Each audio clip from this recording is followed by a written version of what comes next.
Olá para você que me assiste. Vocês são muito bem-vindos para mais uma reflexão do livro de Mateus. E é com alegria que eu te convido a orar. Senhor, meu Deus e meu Pai, mais uma vez nós estamos aqui na sua santa presença para agradecê-lo por tudo quanto o Senhor tem feito por nós todos esses dias. E nós sabemos que o Senhor ainda tem muito mais para fazer por nós.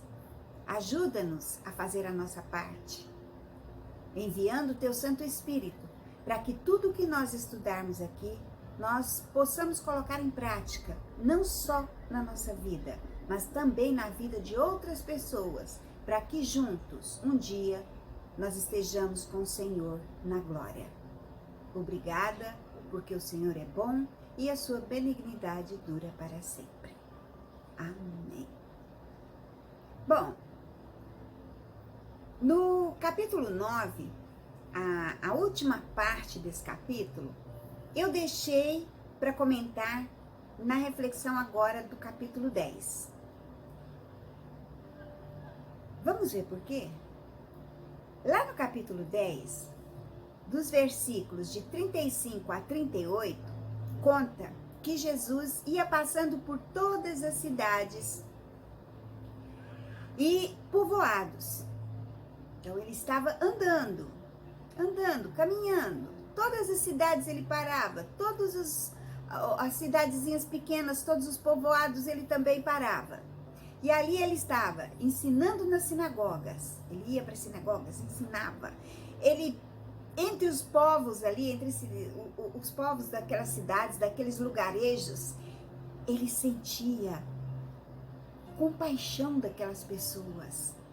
Ia pregando as boas novas, ia curando, né, as pessoas, ia sarando o interior das pessoas aflitas e desamparadas. Aquele povo que estava como ovelhas sem pastor. A compaixão de Jesus era muito grande. Então, ele vira para os discípulos dele e diz: a seara é grande, mas os trabalhadores são poucos. A seara é grande, ou seja, tem muitas pessoas aflitas, tem muitas pessoas desamparadas, mas são poucas as pessoas que se preocupam com essa leva de uma sociedade rejeitada, de uma sociedade excluída, porque não tem espaço para elas. Lembra? Nós devemos abraçá-las, nós devemos buscá-las, nós devemos tratá-las como pessoas do nosso meio social e não pessoas excluídas. E Jesus, o que ele faz? Ele chama, agora no capítulo 10, terminando o capítulo 9, a seara é grande, mas os ceifeiros são tão poucos. E Jesus chama também a nós, nos dias de hoje. Ele nos chama. Lá no versículo 1 do capítulo 10 fala assim, que Deus chama, mas o que ele faz? Ele dá poder para nós cumprirmos a missão que Ele mesmo nos deu. O texto diz que Cristo deu autoridade sobre os espíritos imundos. Ou seja, os discípulos lá da época, os que passaram até chegar na nossa era, que também somos discípulos de Cristo, nós recebemos autoridade sobre os espíritos imundos. Para quê? para expelir, para curar toda sorte de doenças e de enfermidades. Ele dá poder, ele chama e dá poder. Deus faz trabalhos extraordinários através de mim e através de você também. Ele nos chamou. Os discípulos eram pessoas comuns, pessoas humildes. Nós também somos pessoas comuns. Nós também somos pessoas humildes.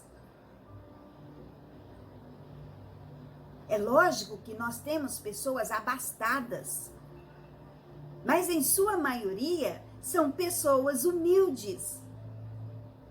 Os apóstolos eram de origem humilde. E tem muita gente de origem humilde hoje também curando, expelindo demônios, livrando as pessoas das aflições. Não porque nós temos o poder, nós nascemos poderosos. Não. Porque esse poder nos foi concedido por Deus para que nós pudéssemos estar ajudando pessoas na nossa era. Deus nos chamou para pregar o evangelho da graça para todo mundo. E aquele que conhece o evangelho da graça, ele não consegue ficar mais desamparado, porque ele sabe que tem um Deus que cuida dele, mesmo em meio às aflições. Quem é chamado por Cristo, ele não vai sentar numa cadeira, num banco confortável e ficar lá, ou subir num púlpito, bonito, e ficar pregando, falando, sem poder nenhum. Porque aquele que não busca, ele não recebe poder. Ele é um farsante. Então, quando nós somos chamados, nós precisamos desenvolver o talento que Deus nos deu. O poder é um talento que Ele nos dá. Mas se nós rejeitarmos, nós não recebemos nada. Quando nós temos a disponibilidade em aprender, nós nos tornamos, sim, pessoas cheias do poder de Deus, através do Espírito Santo. Aqueles discípulos, eles andaram muito com Jesus. Tinham muitas pessoas andando com Jesus, aprendendo com Jesus, E o que aconteceu? Eles se interessaram tanto, eles aprenderam tanto, que eles se tornaram discipuladores. E é o que nós temos que ser hoje, discipuladores.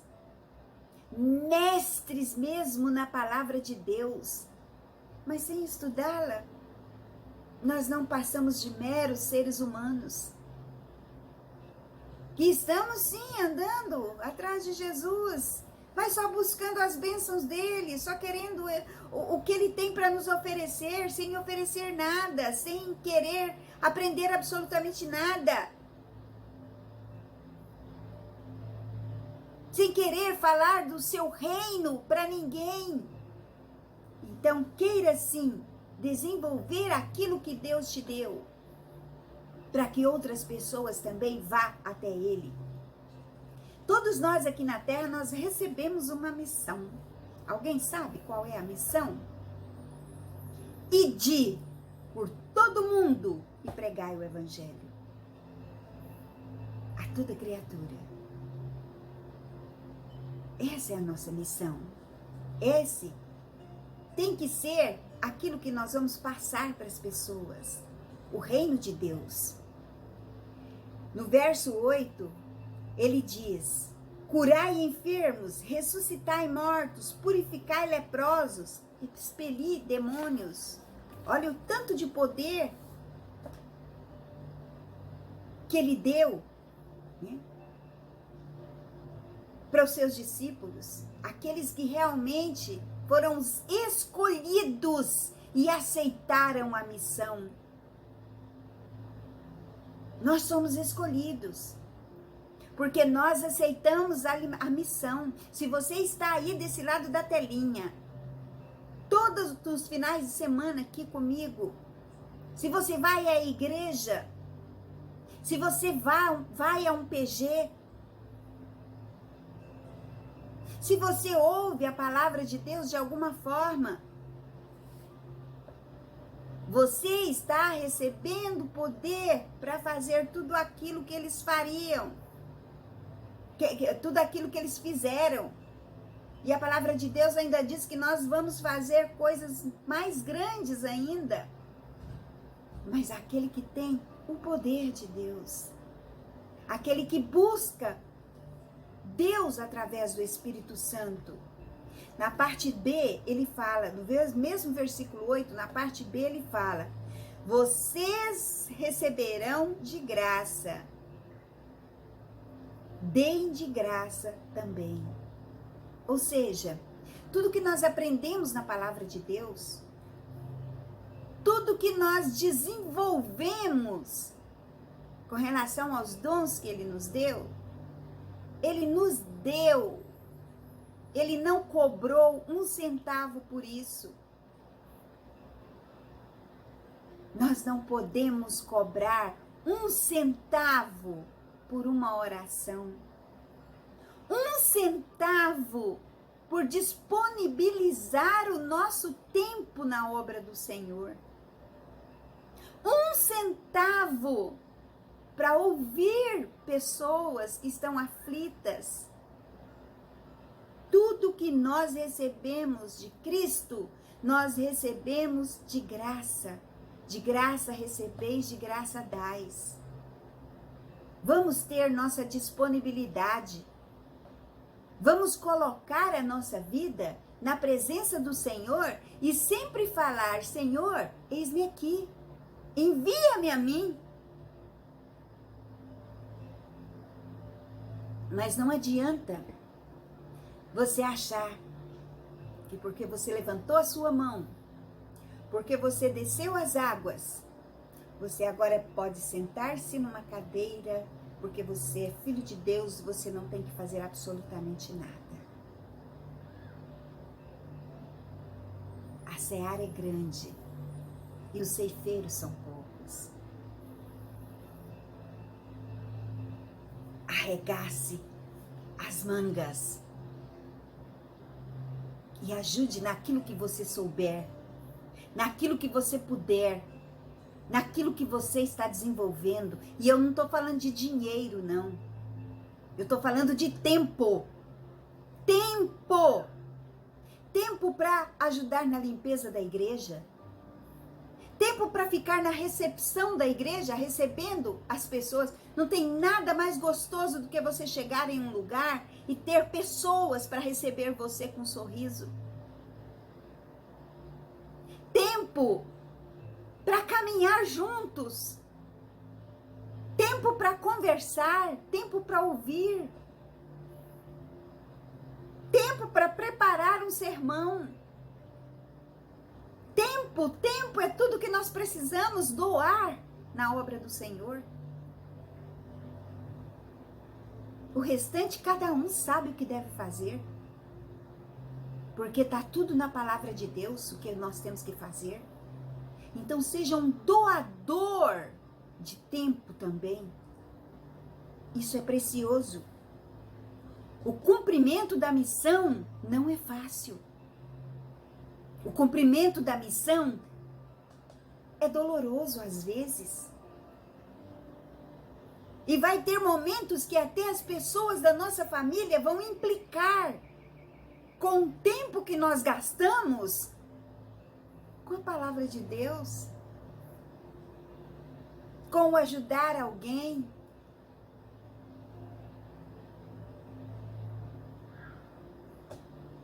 Nós não precisamos ter medo.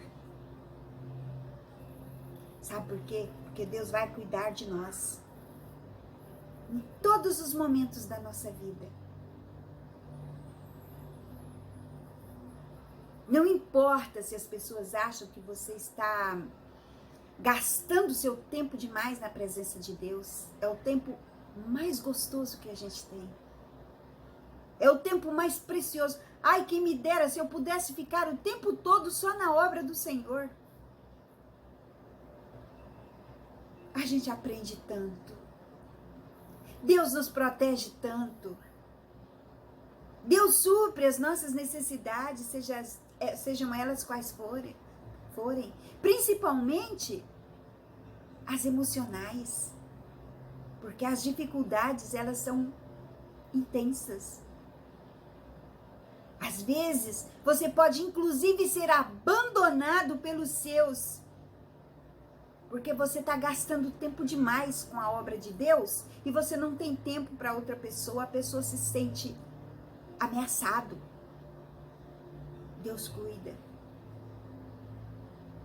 No verso 28 está escrito assim: não temais os que matam o corpo e não podem matar a alma. Temei antes aquele que pode fazer perecer no inferno tanto a alma quanto o corpo. E esse é só Deus. O que o homem pode fazer, não importa. Se eu tiver que ficar sozinha, aguardando a volta de Jesus, eu vou ficar sozinha, aguardando a volta de Jesus e levando esse evangelho para todo mundo. Porque isso é algo precioso demais para ser deixado de lado. E olha só que bênção.